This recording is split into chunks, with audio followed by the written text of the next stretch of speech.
네, 안녕하세요. 기능향상팀 전재실입니다. 네, 저희 치료팀 치료사들이 지역사회 문제에 관심을 갖고 발달지원 아동 조기 개입을 위해 진행한 함께 쓰는 성장일기 함성 사업에 대한 성과 보고 시작하겠습니다.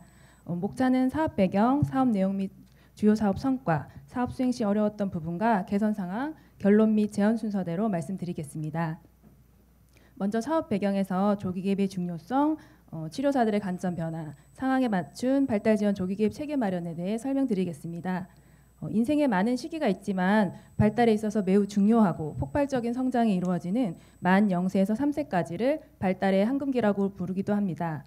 국가 영유아 검진 사업으로 장애를 빠르게 진단하고 치료를 시작하는 경우가 많아졌지만 영유아 시기에 발견되지 않고 만 3세 이후 보육시설이나 교육기관의 권유로 뒤늦게 치료기관을 찾는 경우도 있습니다. 이런 경우 조기 개입을 했을 때보다 실패의 경험이 많아지면서 자신감이 낮아지고 또래 관계나 인지, 언어 발달에 많은 어려움을 겪게 됩니다. 발달 지원은 단순히 성장이 느린 것을 넘어 아이의 삶의 질에 큰 영향을 미칠 수 있기 때문에 조금이라도 빨리 발견하고 개입하는 것이 중요합니다. 저희 치료사들 또한 생각이 많아졌는데요. 실제로 6세 이후 발달의 문제를 인식하고 내방하는 경우가 가끔 있어 좀 더 빠른 개입이 있었다면 예후가 더 좋았을 것 같은데 라는 의견들이 공유되면서 조기 개입의 필요성을 인식하기 시작했습니다. 그러던 중 2013년부터 19년까지 진행한 장애통합 순회지원 사업에서 발달지원 의심 아동에 대한 문의가 많아지고 어려움을 호소하는 경우도 증가하였습니다. 그래서 이런 발달지원 아동들을 조기에 발견하고 치료적 개입이 이루어질 수 있도록 하기 위해 어린이집과 함께할 수 있는 방법이 무엇일까 고민하기 시작하였습니다.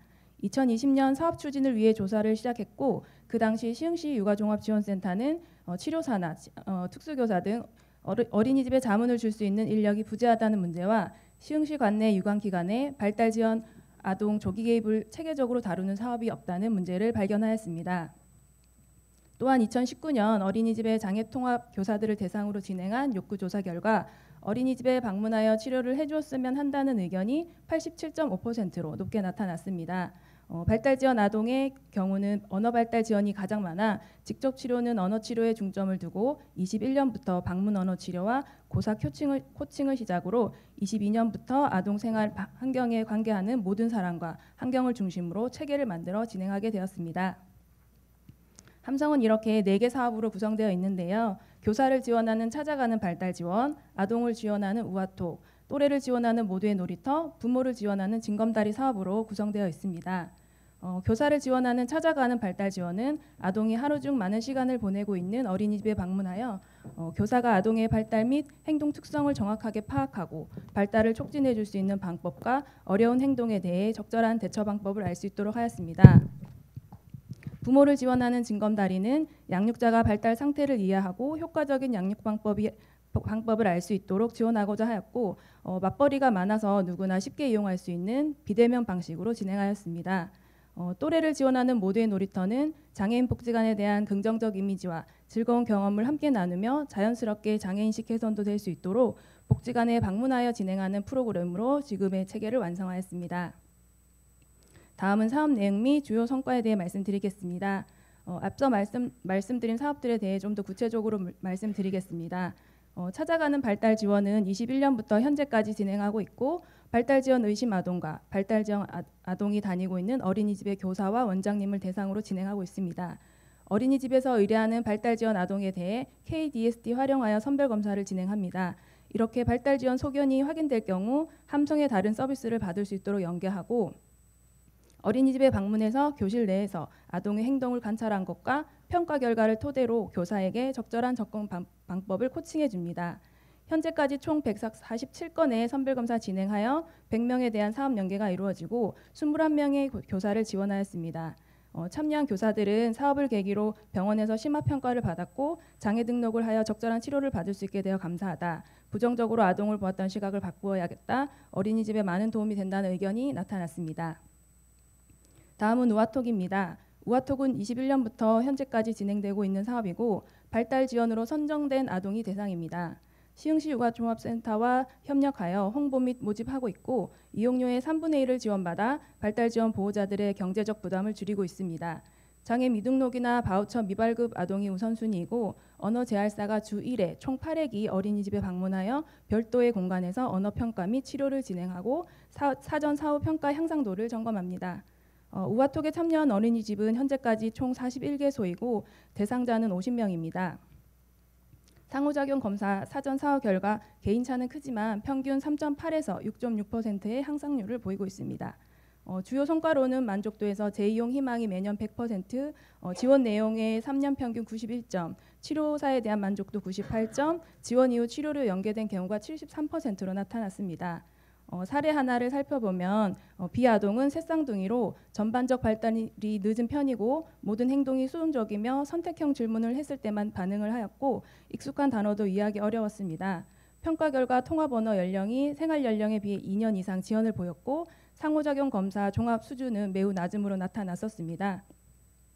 우아톡을 진행하며 어머니에게 초등학교 입학을 앞두고 있는 아동이 빠르게 치료적 접근을 받을 수 있도록 상담하였고 이를 통해 아동의 현재 수준을 보호자가 인식하고 지원할 수 있도록 하였으며 바우처 신청을 위한 소견서를 발급하여 지역치료기관에서 치료를 진행할 수 있도록 하였습니다. 다음은 또래를 지원하는 모두의 놀이터 사업입니다. 22년부터 현재까지 진행되고 있고 사업 대상은 발달지원 아동이 속한 어린이집 그룹원입니다.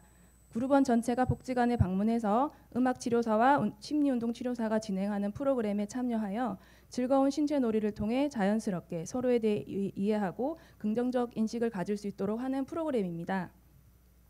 모두의 놀이터 프로그램이 어떻게 진행되는지 예시를 보여드리면 첫 번째 음악 동화 활동을 진행합니다. 인식 개선 내용의 음악 동화를 시청각적으로 접한 후 동화 내용을 이해하고 협주하는 경험을 갖도록 하기 위해 동화의 피아노, 악기 연주를 접목하여 리듬감 있는 전개로 진행하고 등장 요소에 대해 기억하며 즉흥적으로 협주를 합니다. 그 다음으로 음악 활동과 연계하여 리듬을 맞추어 신체 조절을 진행합니다. 등장 요소를 회상하며 그대로 멈춰라의 스카프, 풍선 등 도구를 활용하여 표현합니다. 그리고 구조놀이에서는 규칙과 틀이 있는 놀이로 당근 뽑기, 꼬리 지키기, 술래잡기 등의 단체 게임을 통해 기다리기, 조절, 상황과 규칙에 대한 인식을 가질 수 있도록 하고 있습니다. 마지막으로 방구조 놀이를 진행하는데요. 놀이터를 구성하여 자유롭게 놀며 스스로 규칙을 알고 지키려고 노력하는 환경을 만들어주고 자유롭게 상상하며 감정을 표현할 수 있도록 지원하고 있습니다. 모두의 놀이터 궁금하실 것 같아서 동영상 한번 보고 가도록 하겠습니다.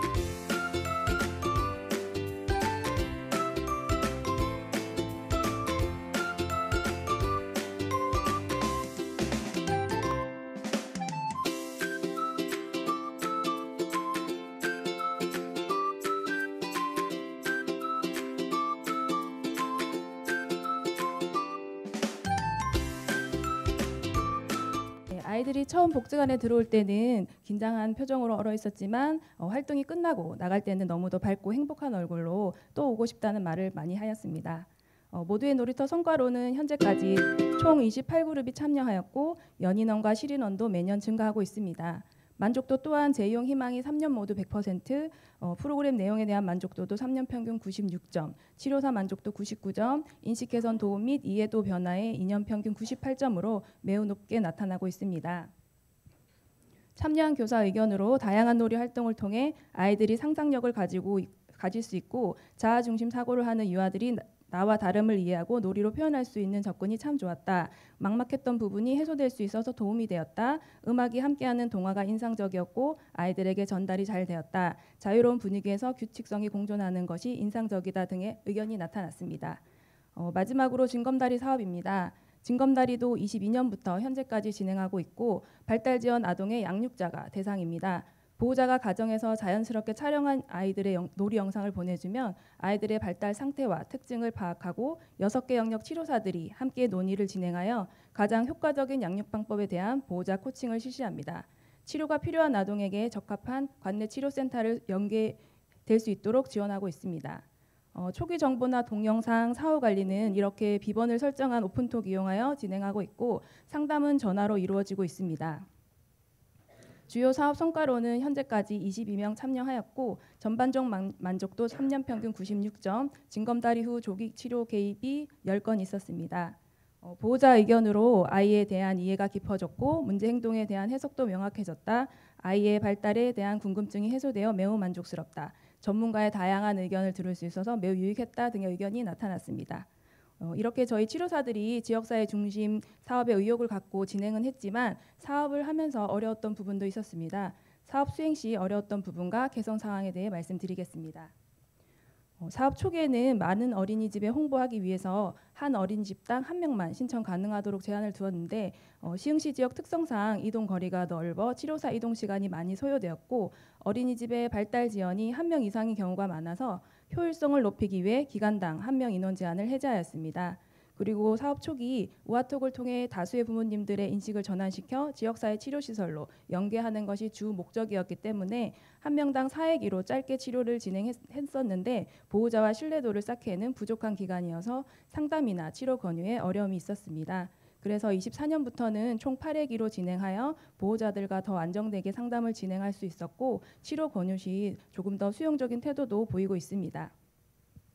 세 번째 어려웠던 부분은 징검다리의 경우 전화 상담으로 진행하다 보니 다문화 가정에 외국인 부모가 한국어에 익숙하지 않을 경우 소통에 어려움이 컸습니다. 그래서 다문화 가족지원센터 통해 통역 서비스 지원 여부 확인하였으나 예산이 부족하다는 답변이 있어서 어린이집 선생님을 통해 자세한 내용 전달될 수 있도록 하거나 한국어가 능숙한 지인을 통해 상담을 진행하는 방식으로 대안을 마련하였습니다. 네 번째 어려움은 모두의 놀이터가 복지관으로 방문을 해야 하는 프로그램이다 보니 시립 어린이집의 경우 통원버스가 없거나 연중 계획된 교육 일정이 있어서 있고 또 치료사 또한 치료로 인해 고정된 시간에만 사업을 진행할 수 있어서 일정 조율에 어려움이 있었습니다. 그래서 25년 사업은 올해 12월부터 홍보 및 안내 시작하여 일정 조율을 원활하게 진행할 계획입니다. 다음은 결론과 제언 말씀드리겠습니다. 부모, 교사 또래가 모두 함께 발을 맞추어 갈 때 더 효과적인 조기 개입이 가능하고 모두가 함께 아동 성장의 지원자가 될 수 있도록 하는 것이 함께 쓰는 성장일기 함성의 핵심이고 이를 통해 저희는 지역사회에 다양한 영향을 미치고 있는데요. 첫 번째로 아동에게 미치는 영향은 맞춤형 개입을 통해 또래와의 발달 격차를 줄이고 개별 능력에 맞춘 지원을 통해서 긍정적인 상호작용과 아동의 자존감을 높여 어린이집과 지역사회의 적응력을 향상시킵니다. 두 번째로 가족에게 미치는 영향은 전문가의 도움으로 양육의 부담을 줄이고 올바른 양육 방식에 대한 정보를 통해 자녀의 발달에 대한 불안감을 해소하고 가족관계를 개선할 수 있습니다. 세 번째로 지역사회에 미치는 영향은 모든 아동이 신체적, 정신적으로 건강하게 성장할 수 있도록 다영역적 지원을 해서 포용적인 사회를 만드는 데 기여하고 발달 지원에 대한 사회적 인식을 개선하고 조기 개입의 중요성을 알리는 계기를 마련할 수 있습니다. 이런 저희 노력과 더불어 제도적 지원도 필요한데요. 현재 경기도에는 아이발달지원센터 및 운영에 관한 조례, 영유아 발달지원 조례를 통해 발달지원 아동에 대한 지원을 규정하고 있고 경기도 일부 시에는 추가적으로 장애 및 장애 유형군 영유아 발달지원 조례를 제정해서 영유아 발달지원센터를 확보하고 있으나 시흥시의 경우는 보육조례 외에 발달지원 아동 조기계획과 관련된 조례는 마련되어 있지 않습니다. 보다 적극적인 조례 제정을 통해 영유아 발달지원센터를 설립하고 아동 주변의 모든 자원을 동원하여 발달을 촉진할 수 있도록 모든 관련 주체가 협력하고 제도적 뒷받침이 필요하다고 생각합니다. 시흥시의 모든 발달지원 아동들이 함성을 지르며 웃는 그날까지 그날을 위해 함께 쓰는 성장일기 함성 노력하겠습니다. 감사합니다.